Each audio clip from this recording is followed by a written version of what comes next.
crude oil prices were in the eye of the storm, as the oil price plunged to multi-year lows on the back of the coronavirus pandemic. But wonder what a negative price means? Let's discuss this with an example. Remember, we are just sticking to basics. First you need to know is that the oil trade is working in future market. In future market, the buyer and seller makes an agreement to buy the oil in future date at a price which is predicted.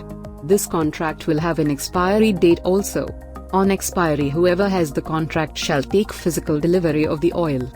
In WTI trades nearly 1.2 million contracts a day, with each contract equal to 1,000 barrels. The contract trades in increments of 1 cent per barrel.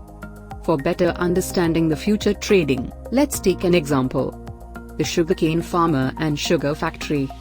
Imagine, today is January 1st. If factory buys the sugarcane on daily basis from the sugar farmer, then it will keep both the parties at uncertainty. If the sugarcane price increases, then it will benefit the farmer, and if the sugarcane price decreases, it will benefit the factory. Now the future contract come in picture to remove the uncertainty and have a balanced trade in the future.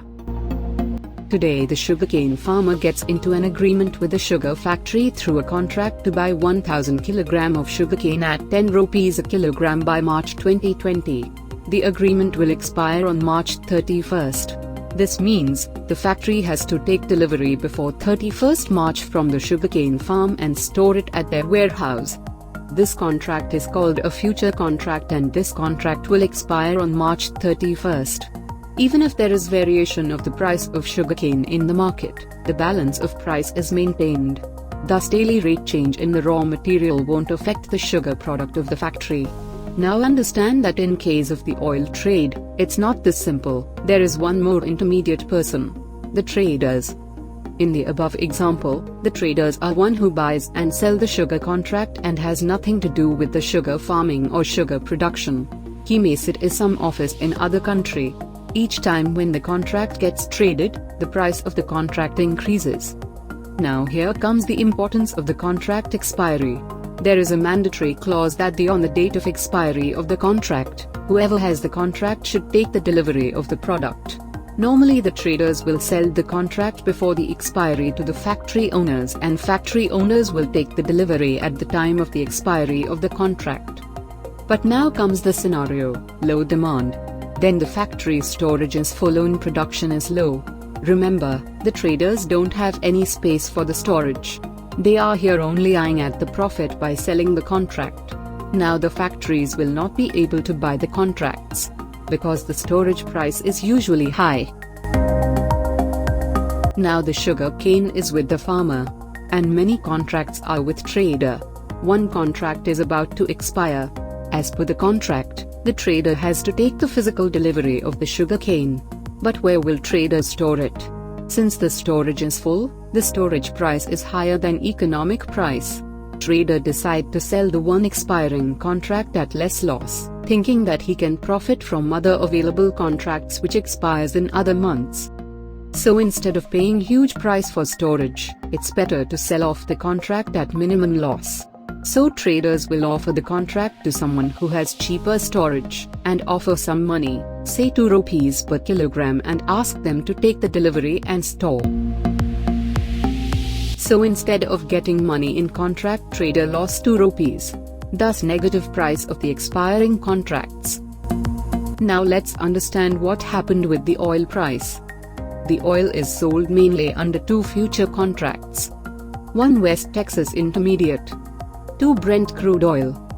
Brent crude originates from oil fields in the North Sea between the Shetland Islands and Norway, while West Texas Intermediate is sourced from U.S. oil fields, primarily in Texas, Louisiana, and North Dakota. Now the negative price we are talking about is West Texas Intermediate's May contract price, which expired in April. The oil sources are transferred through pipelines and stored at Cushing, Oklahoma. Traders will buy a contract months before delivery date. But in April, the oil storage terminal in Cushing, Oklahoma was nearly full due to economy slowdown due to COVID-19 spread. Then the May contracts was expiring, means when the contract expires, trader actually have to go and pick the oil up. As WTI requires physical delivery and storage is very expensive to access, the cost of storage in May exceeded the economic value of oil in May. Thus traders were ready to pay others to take it off their hands. The storage constraints at Cushing, Oklahoma, led to the dumping and unwinding of May contracts, with other market participants moving to June contracts. So in fact, that they will pay someone simply to take it off their hands. Let's understand why India can't gain from US oil price collapse.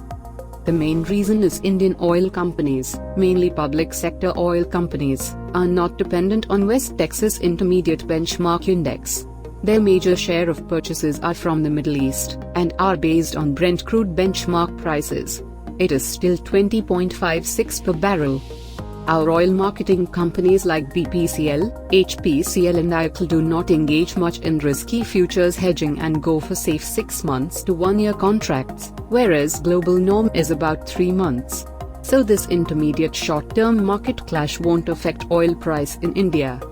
Even if we think of strategic storage to leverage falling prices, our reserve capacities are not more than 5.3 million tons for 3 months, which is a small portion of our overall 200-month plus purchases.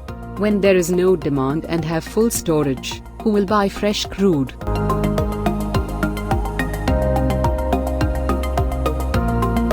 If you like the video, please subscribe, like and support us.